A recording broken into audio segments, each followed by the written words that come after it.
Hello guys, what is going on? This is Hernan from Semantic Mastery. Welcome to this video where I'm going to show you how to use IFTTT for content marketing and blogging. We have been diving a little bit into this, when it comes to social media managing, but this will be particularly aimed for so that you can get more visitors, more readers, more subscriptions into your blog, and if you're doing content marketing to look like a badass, when it comes to content marketing. So stay tuned because I'm going to show you how I'm using IFTTT for content marketing and blogging. Because again, IFTTT will not only bring a ton of traffic and backlinks, but it will also bring, real targeted visitors to your blogging platform or to your website, whatever you're trying to do.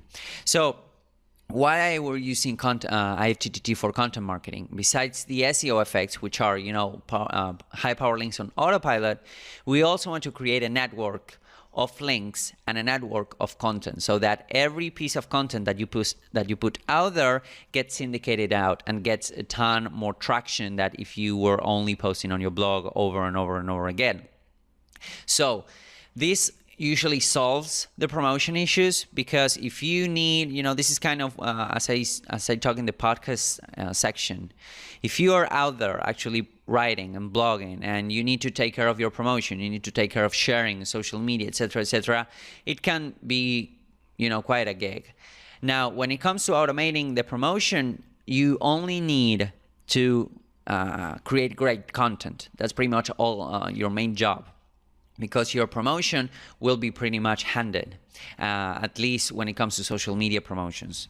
Because again, it will be automatically syndicated out to many social properties, and your blog will be the trigger, your RSS feed will be the trigger to these properties, and you only need to focus on creating awesome content and to keep your readers happy and coming back. This will also allow for social signals, which in turns, increase the indexation rate of your blog posts on Google.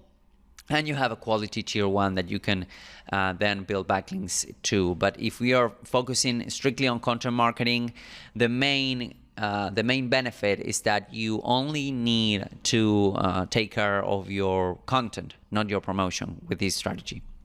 So have in mind that each IFTTT account can generate an action, whatever you're trying to do. If you're selling an affiliate product, if you want to have more subscribers, if you want them to download something on your end, if you want them to leave a comment, each IFTTT account can trigger an action. So they need to be really good branded, really well branded with logos and descriptions. And you also want to interlink them so that to get that authority on Google sites and also in your reader sites, okay? Because if your reader has the possibility of checking you out on WordPress.com, then there's a big probability they will land on your website, they will take action, they will visit other properties if you give them the ability to do so. That's why it's also important that you interlink your posts from the post that you're writing right now to the previous post or to a couple of posts back, and also have some sort of silo in your website as well. That will help a lot when it comes to actually controlling the flow of link shoes inside of your website. Now this will also help your reader when they are happy reading your stuff, they can visit extra stuff from you. So that's why it's really important. Now you need to have your attribution link in place, as we showed you before, and also use the power of semantic hubs, not only for link concentration and interlinking and those SEO benefits, but also to give the visitors the possibility of actually checking you out further in other social properties. Now, what it's important, even if you're not interested in SEO right now, you want to SEO optimize your blog. There's a ton of tutorials out there how to write for SEO, etc. I would suggest that you do not, waste a ton of time by writing for SEO. Just write for your visitor, and usually that's enough for Google, okay? Unless you're doing something really crazy, that's usually enough for Google, because Google, again, they want to give the visitor or the user, the people that are making the queries, the fastest and the best results as possible. And if you're writing for your audience instead of writing for SEO, you will pretty much achieve that goal on autopilot. So you want to silo your website. This is important. If you have categories, let's say that you are writing about, I don't know, motivation, and then you have categories like productivity, videos or motivational posts, whatever, you want to silo them. That means that every post should have a category, and you want to link from the posts back to the categories. Okay, guys, because that's how you power up all of your articles inside, for example, the motivation category or the productivity category. Now, what you want to do also is to use some data markup for your social profiles. What I mean with this is that when you are, when you add, for example, something like Yoast, SEO by Yoast, this will be automatically done on the social tab of SEO by Yoast.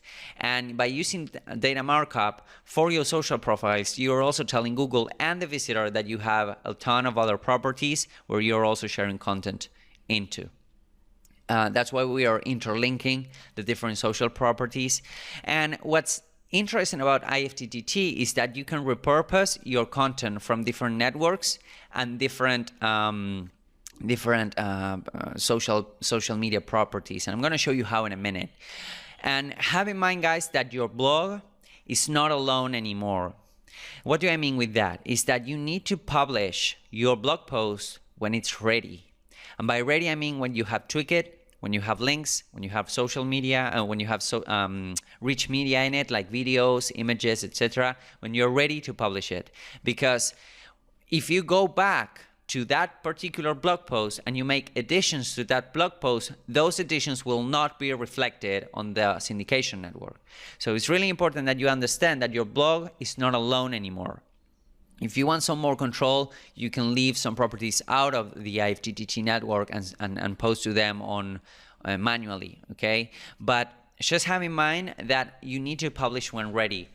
Because if you rush the publishing and then you need to go back and make additions, usually you will have, a non-finished version on your IFTTT networks, and that's, you will have that on your networks. If you're okay with that, then go ahead. But I would suggest that, you publish when the blog post is ready. Now, how do you repurpose your content? We talk about repurposing your content, and it's really important if you're doing blogging. You can turn your blogging into many other pieces of content with the same amount of effort. That's why I mean, repurposing your content. For example, I recorded a video for Snapchat. Okay, I was talking about free value, etc. And I recorded a video for Snapchat. What I did was to download that video and to upload it to my Instagram profile and also to my Twitter profile. Okay, so as you can see, on one case I have some decent interaction, and then on the other side I have some decent interaction as well. So as you can see, with the same piece of content, I'm actually populating of content to other different social networks. Okay, so you see Instagram on the right, on the left, and then you see Twitter on the right. And we do this on Semantic Mastery as well. So for example, every Wednesday we have the weekly SEO Q&A, which we call the Hangout, which is, a live session with the guys at Semantic Mastery where we answer SEO questions for free. And as you can see, we're posting those videos on our website. But then not only that, we are having them transcribed into text so that we can then post it below the video. That means that every time we make a Ham Day Hangout, we could easily write a book from each of these episodes, because each of these episodes, they are 1 hour long, and the amount of words that you can say in 1 hour is far greater than the amount of words that you can type in 1 hour. Okay, guys? So, if you want to go ahead and make some videos, it doesn't necessarily mean that you need to be on camera. If you're camera shy, you can just have some slides or whatever, and then you can have those videos transcribed, and then you will be populating your YouTube channel, and with the same content, with the same amount of effort, you will be also populating your blog. And again, guys, all of these properties will go out to your social media profiles, all right? And then on the right, you can see a Tumblr post, that has an embedded tweet. So again, you can use your blog as the main distribution channel, but on this case, we are also using Twitter to post into our Tumblr blog. How do you do that? Well, that's pretty easy. You use the Twitter to Tumblr recipe. If you're not familiar with this, just ask that question on the Facebook group and we will gladly answer it for you. But have that in mind that you can use many syndication points, and you can repurpose your content over and over again, so that you're using the same amount of effort to have several pieces of content for different social media profiles. Now, these are semantic hubs. These have benefits both in SEO terms, but also for distribution terms, for branding terms, and for traffic terms. And these is our Semantic Mastery Google Plus profiles, google.com/plus Semantic Mastery. And this will allow you to add your YouTube channel and all of those links that you see below there. Those are manually put by our VAs, and you can have them all in there. And then you can, if you're into SEO and you want to make some link building to these semantic hubs, you can, and this will power up the entire structure as well. And you have some others like About.me, Behance, 500 Pixel, Gravatar, Discuss. You have a bunch of these properties where you can actually leave links to your other social media properties and to your blog. And last but not least, guys, do not forget the attribution link. If you're blogging, if you're posting on your blog, this goes for WordPress, but this goes for pretty much any blogging platforms that you have. So you have SEO by Yoast, you have an RSS feed over there. You can use the semantic RSS feed plugin as well if you're running WordPress. And if you're not running WordPress, do not worry. You can hard code the attribution link on IFTTT. It's a bit more work, but it works just as fine. Okay, guys, go ahead. If you're blogging, implement an IFTTT strategy around your blog, and it will really be a game changer for you guys. Let us know how it works for you on the Facebook group.